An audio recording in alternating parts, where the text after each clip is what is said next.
speaker is Cassandra Barrow, and she is a nurse educator at TU since 2017. She's completed her dissertation for her PhD in nurse education on virtual reality simulation in nursing education to decrease student anxiety. She is passionate about incorporating the latest technology into nursing education to provide an innovative approach to learning for nursing students, decrease their anxiety, and provide more opportunities for practice. Her ultimate goals are to increase implementation of virtual reality simulation throughout the nursing programs at TU to continue to increase collaboration with the computer science department at TU and to build simulations for nursing.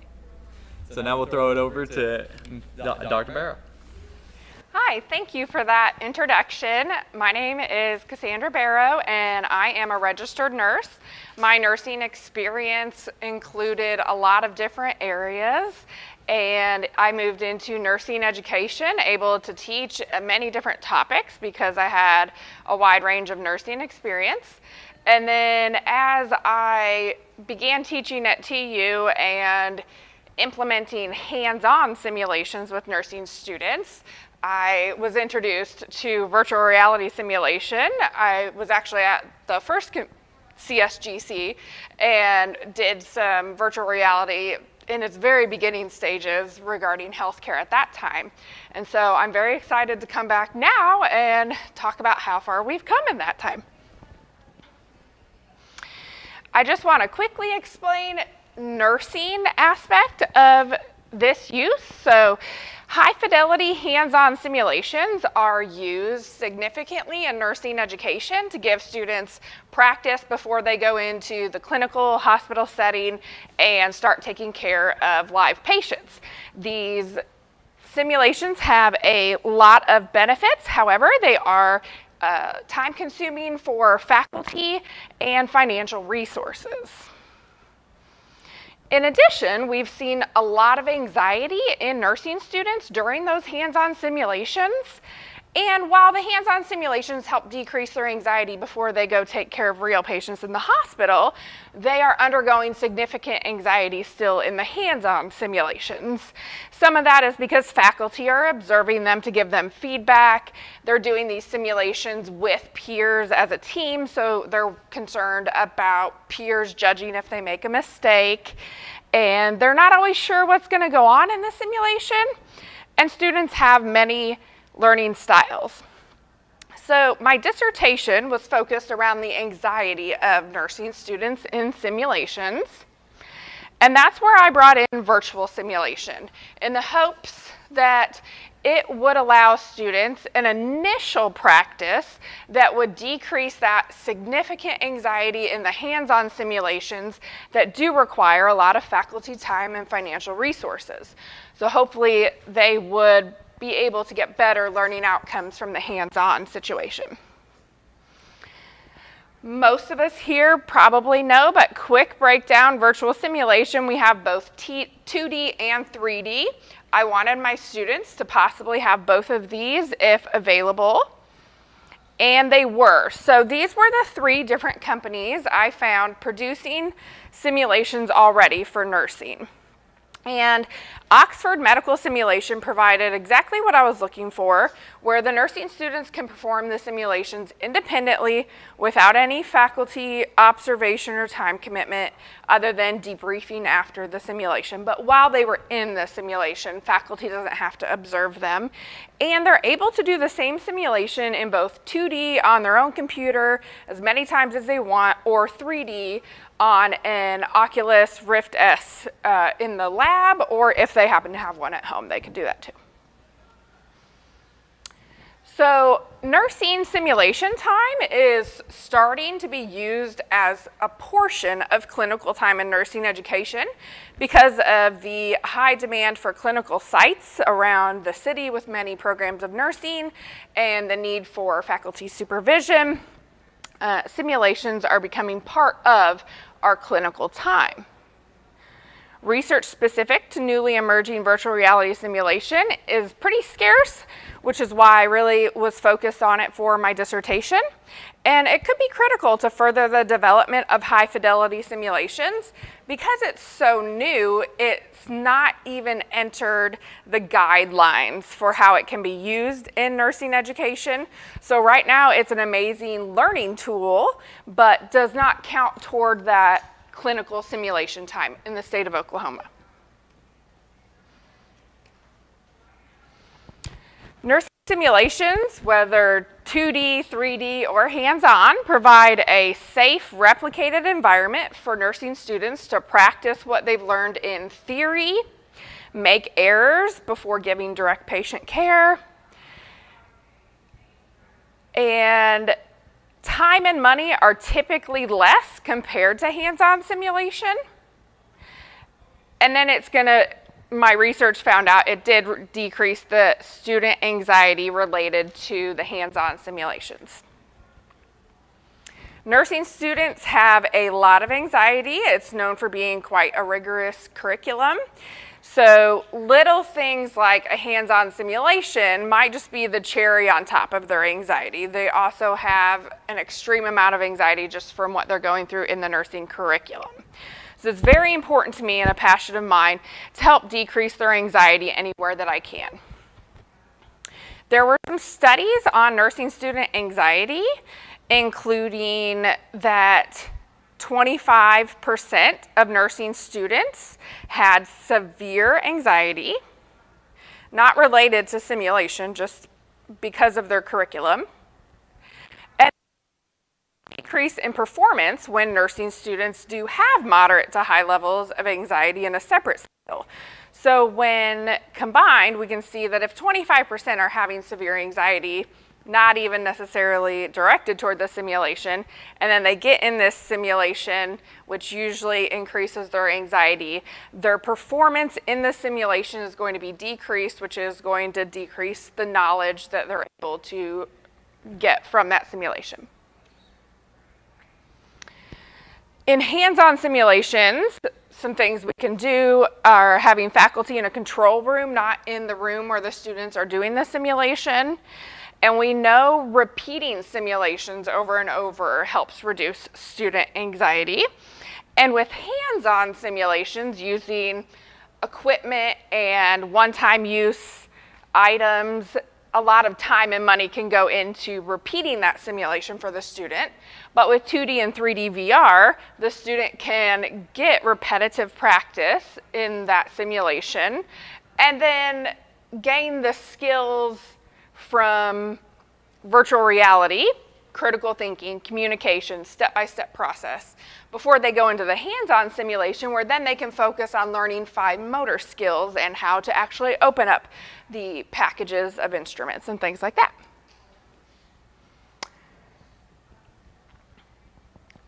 So there was some research already on virtual simulation, primarily screen-based virtual simulation, showing that it did increase knowledge. Students had equivalent skills whether they got VR practice or hands-on simulation practice. My thought process was that virtual simulation is a great complement to hands-on simulation and then going into the clinical environment. My intention was never to replace the hands-on simulations. Screen-based virtual simulations do allow students to go through the simulation on their own time, at their own pace, usually in their home environment on their laptops. And it was really beneficial during the COVID-19 pandemic when we could not get students into the hospital or sometimes even into the laboratory.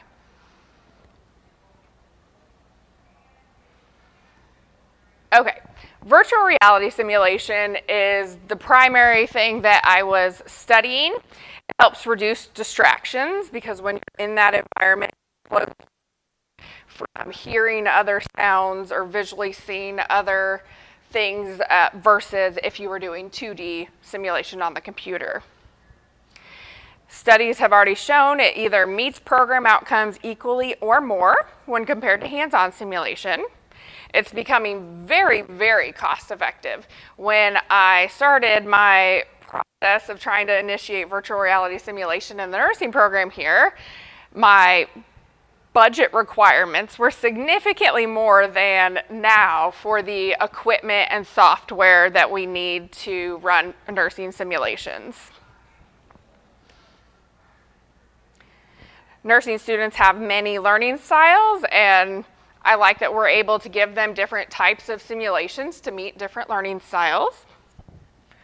Some of the research before mine that was done on implementation in healthcare, there were scenarios built for nurses. So I studied nursing students, but many of these scenarios can be used to help train or do continuing education for nurses. And the scenarios can be built to replicate their clinical environment and the priority needs of educating their facility nurses. And then occupational therapy students, before their hands-on exams, we saw reduced anxiety in the experimental group that had virtual reality simulation versus the control group, which had hands-on and their typical reading books and whatnot.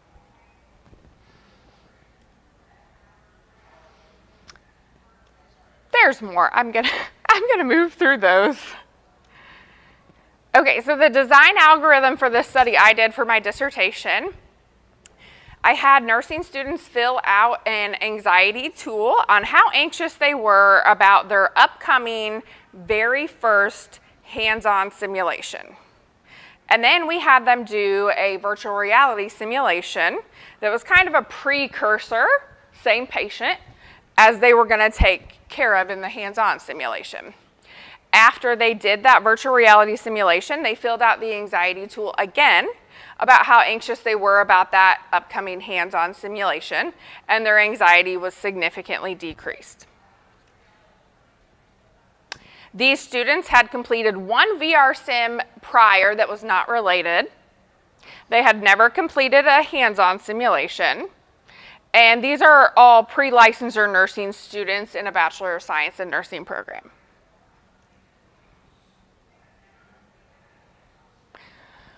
An interesting finding that wasn't exactly what I was looking for was that the anxiety the nursing students were experiencing was reported at a significantly higher rate than the typical college student level and even military recruit level per that anxiety tools manual on what would be average for those. So data does support the use of virtual reality simulation to decrease nursing student anxiety before their first hands-on simulation. Their anxiety decreased significantly, and this is in line with and supports other research. My recommendations after this study were to add virtual reality simulation early in nursing school to decrease anxiety. My goal would be to have virtual reality simulation throughout the entire program for nursing students, but if I have to choose, I would say virtual reality simulation is best used early on, as it does give them the opportunity to increase communication skills, collaboration, critical thinking, which are all concepts we really need our nursing students to hone in on early on.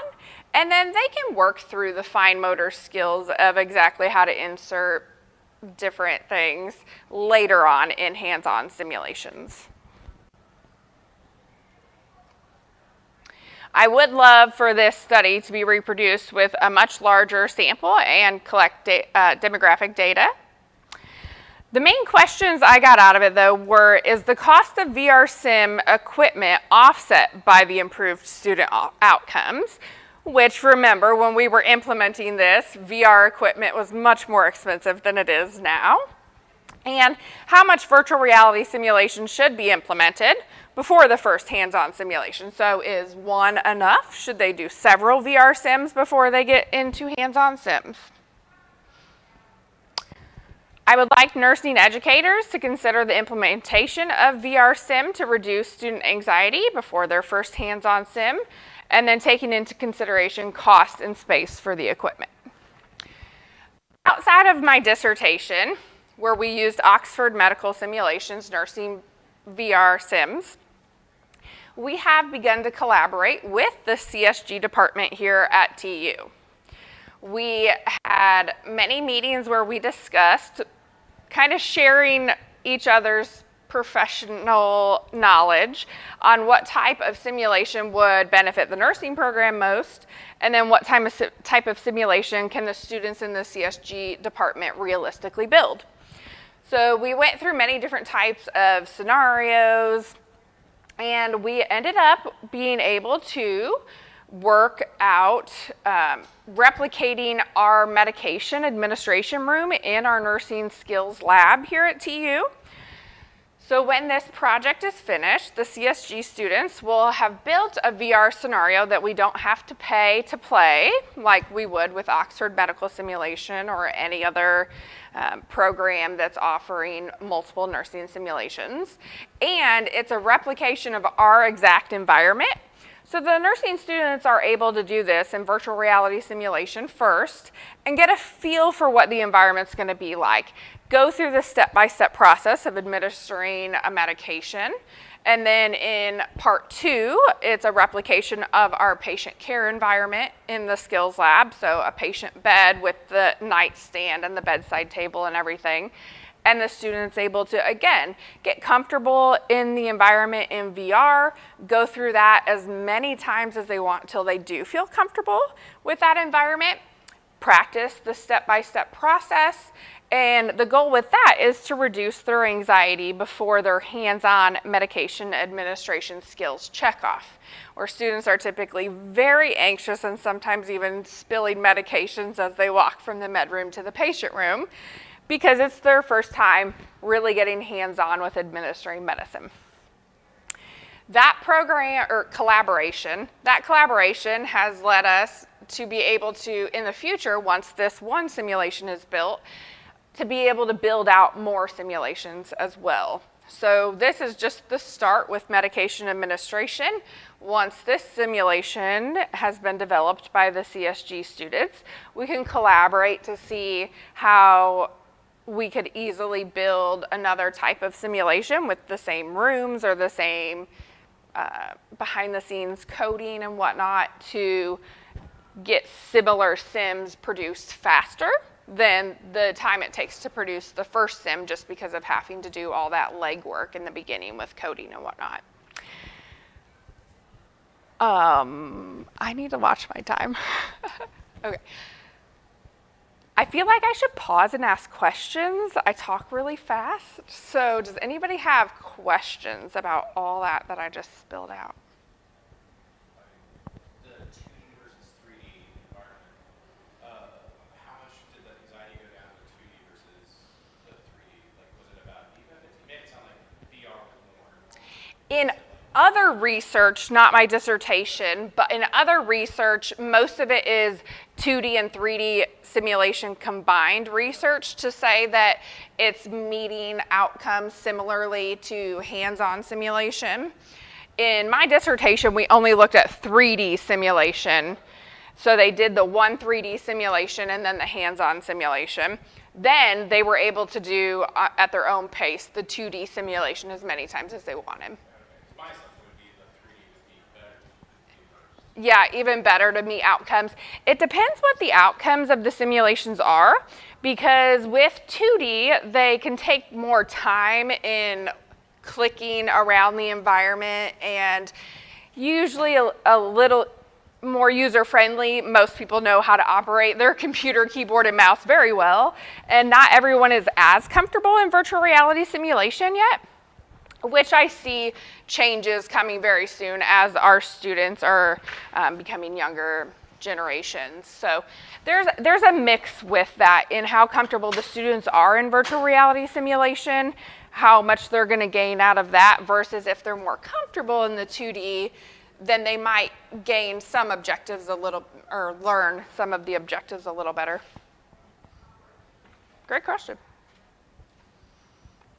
Any other questions?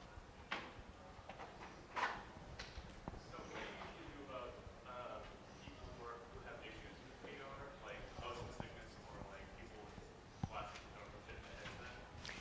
So question is, what do we do with students who might have motion sickness, wear glasses that interfere with the headset and things like that? Now, it's becoming less and less likely students will get sickness, motion sickness, from wearing VR headsets because their abilities have just, the entire headsets have improved significantly over the last 5 years. So I'm not seeing many students get motion sick over the headsets, but if they do have some sort of previous condition or something that, you know, would lead them to feel like they probably will get motion sick, they can always do the 2D simulation, and they should be able to meet the objectives through that. It's just probably not as fun for them as it would be if they were in VR, but they should still be able to meet the objectives in 2D on their computer with their mouse and keyboard. Things like glasses, now the Oculus Rift S is what we're using with Oxford Medical Simulation, and the headset extends a little bit for people who need to wear glasses, but if they do really need their glasses to be able to see anything, they do keep those on, and we extend the headset when we put it on. We also provide white paper protectors that the students put on over their face before they put on the headset to decrease makeup and sweat absorbing into the headset that sits against their face. Are there any do's and don'ts when developing supervision motion sickness?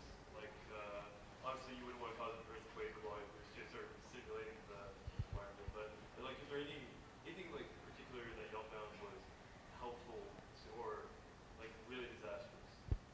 In regards to motion sickness? Well, the simulations we're doing for the nursing program specifically are probably not what most of us are doing when we are just playing the Oculus in our living room and shooting bow and arrow and running around and jumping. The students are honestly, even though they have the whole typical square space to walk around, they don't walk more than 2 to 3 feet around their space. No running, no jumping, no extraneous arm movements.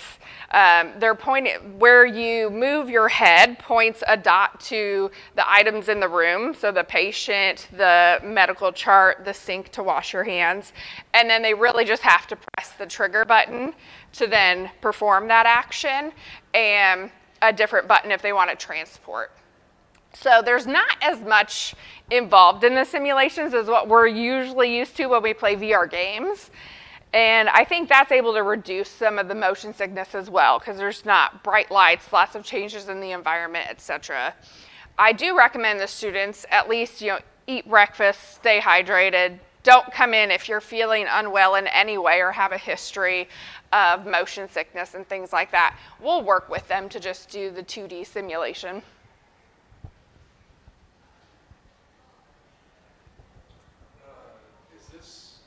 Are you pushing for this to be a requirement for everyone?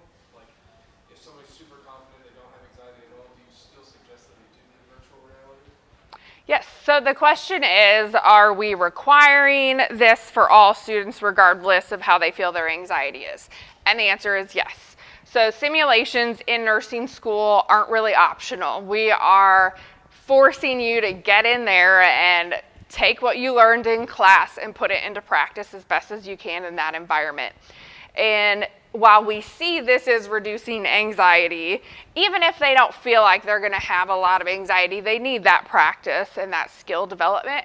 So right now, we have 5 simulations through Oxford Medical Simulation that the students will do. We're in our second cohort of students doing this, and they will do 3 of those simulations in their first semester of nursing school and 2 in their second semester of nursing school. For 1 calendar year, they're able to do those 5 simulations unlimited.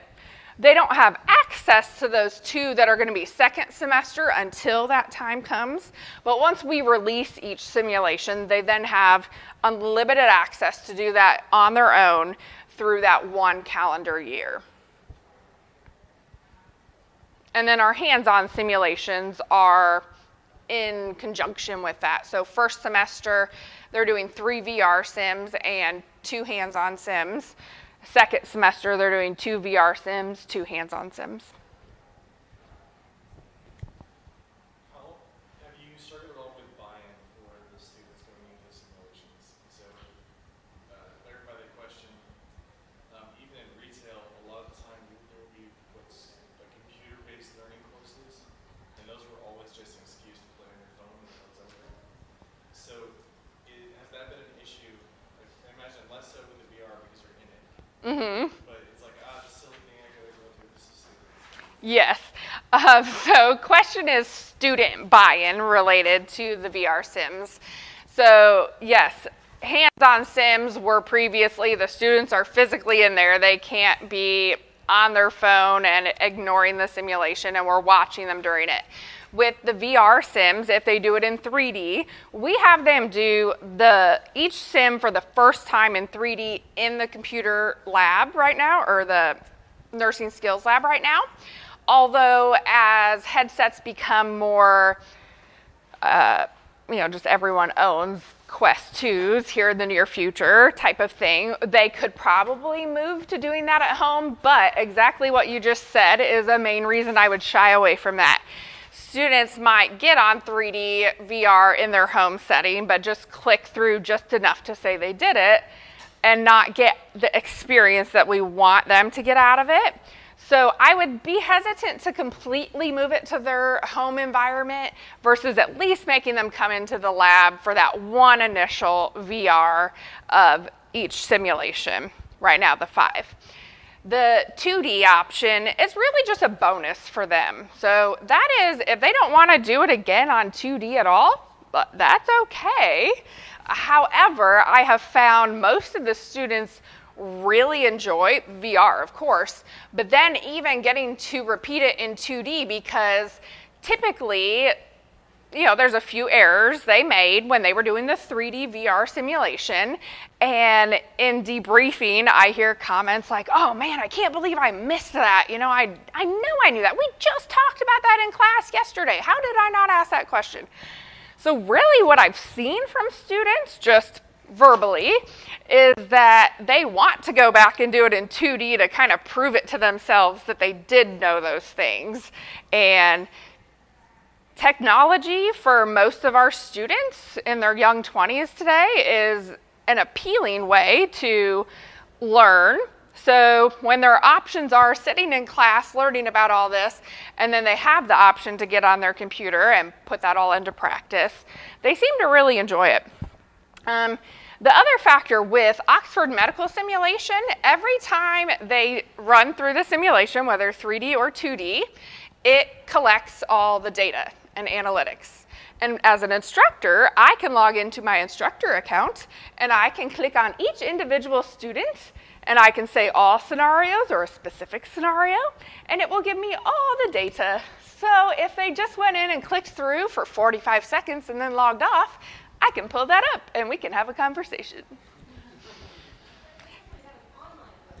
Yeah.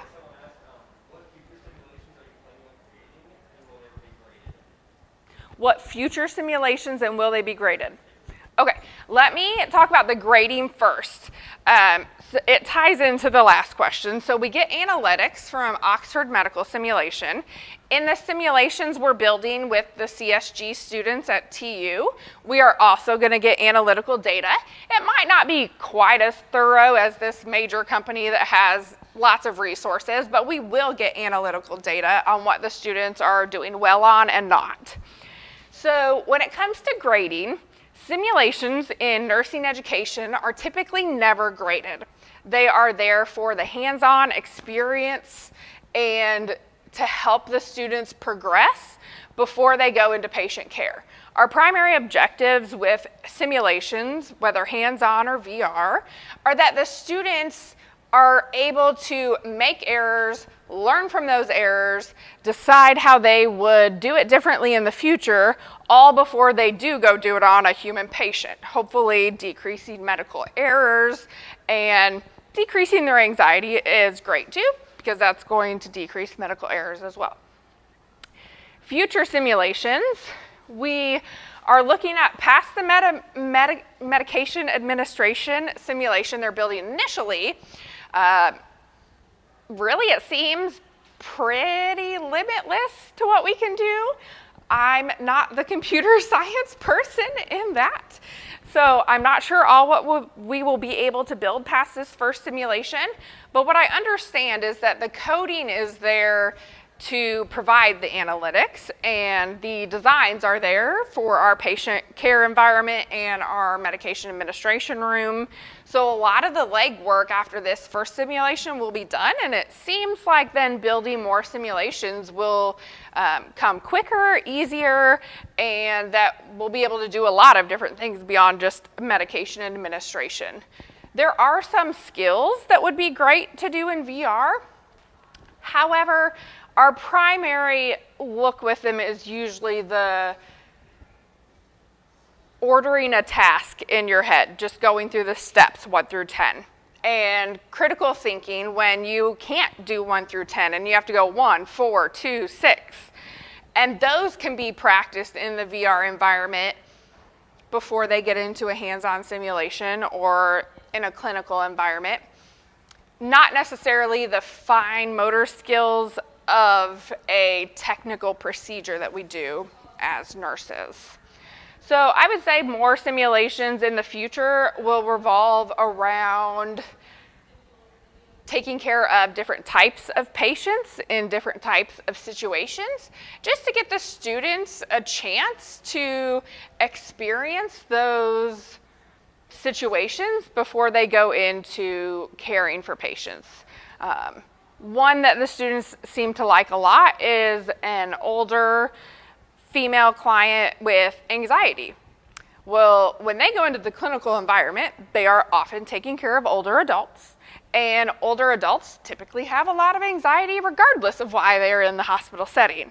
So this one patient encounter in simulation provides students with a communication base and a knowledge base regarding care of older adults and communicating with them, regarding care of patients with anxiety and communicating with them, and then older adults with anxiety and specific things that we can do to help reduce their anxiety that aren't necessarily medication. Are there any other questions online? I just want to make sure we don't miss those. Okay. Any other questions in here? What's my time?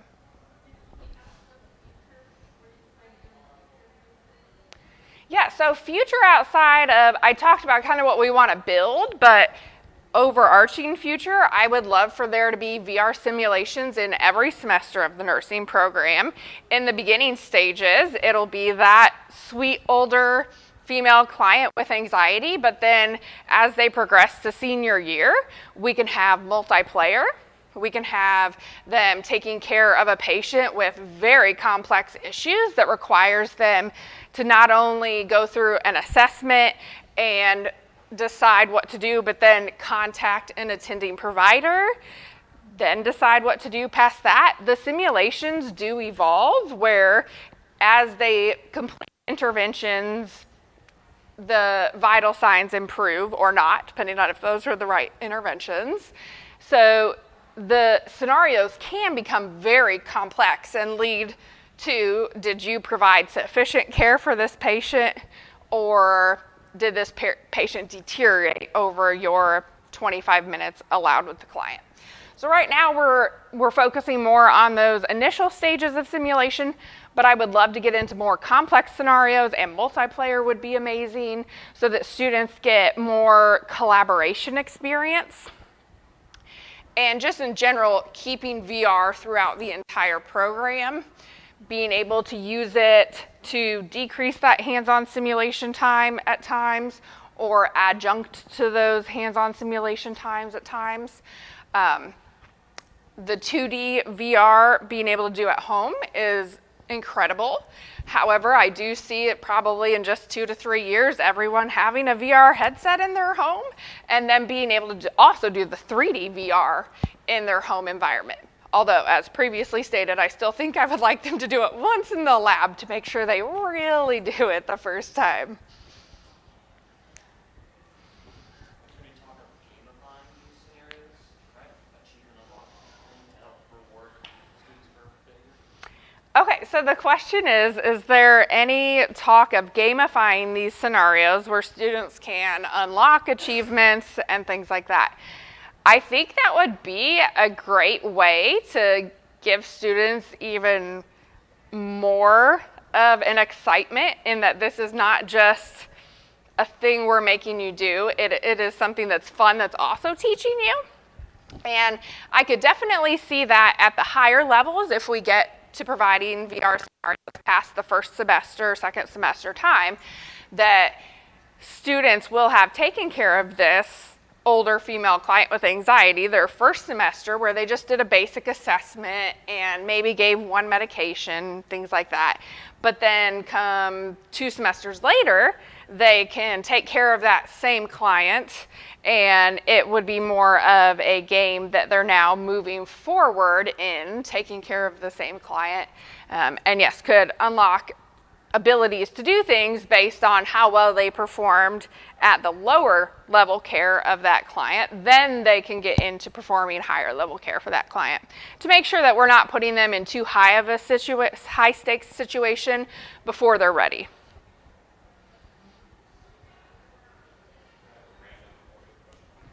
Are any of the sims like where a patient does die, so you can kind of like process that and go through that? Does that exist?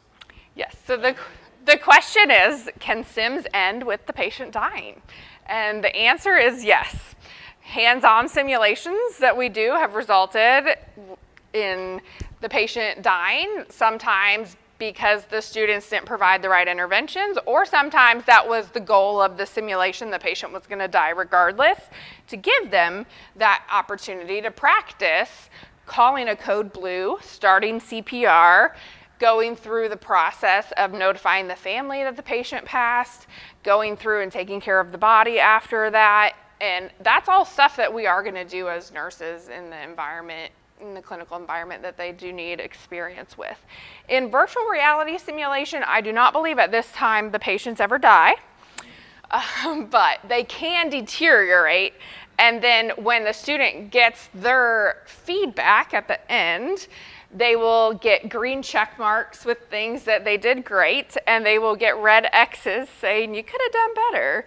And so in a situation where the patient deteriorated, maybe came close to death, they would probably see a lot of the red X's.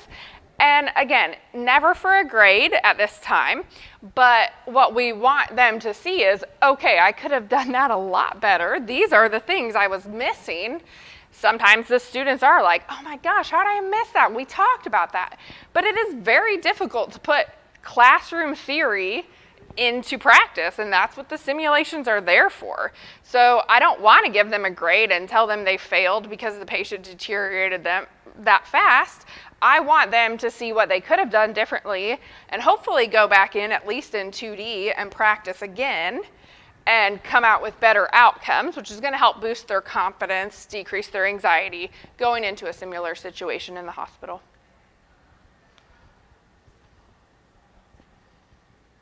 I feel like my time is almost up. Question?